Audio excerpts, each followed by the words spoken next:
রং জিনিসটা কি বলতো? বিলীয়মান রং হচ্ছে অ্যামোনিয়াম হাইড্রোক্সাইড।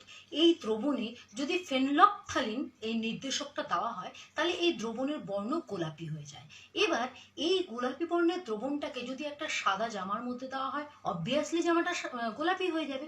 কিন্তু মজার ব্যাপার হচ্ছে ওই জামাটাকে যদি বেশ কিছুক্ষণ হাওয়ায় রেখে দেওয়া যায় তাহলে দেখা যাবে আস্তে আস্তে গোলাপি রংটা ফেড হতে হতে তারপরে উবে গেল, মানে বিলীন হয়ে গেল।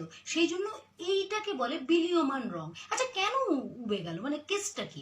আসলে এই যে অ্যামোনিয়াম হাইড্রোক্সাইড, এর মধ্যে অ্যামোনিয়া আর জল থাকে। আর অ্যামোনিয়াম হাইড্রোক্সাইডের দ্রবণটা হচ্ছে ক্ষারীয়, আর ফেনলকথালিন ক্ষারীয় দ্রবণে গোলাপি বর্ণ হয়। এবার হাওয়াতে যেই রেখে দেওয়া হলো, অ্যামোনিয়া খুব উদ্বায়ী, জানো তো, ও আস্তে আস্তে উবে গেল। যেই উবে গেল ওই দ্রবণে পড়ে থাকলো কি? শুধু জল, আর জল হচ্ছে প্রশম প্রকৃতির। আর ফেনলকথালিন প্রশম দ্রবণে বর্ণহীন হয়ে যায়। তাই কি হলো? ওখানে শুধু জল আছে, তাই ওর গোলাপি বর্ণটা চেঞ্জ হয়ে বর্ণহীন হয়ে গেল, তাই ওটা বিলীয়মান রং হয়ে গেল। তো জিনিসটা বুঝতে পারলে?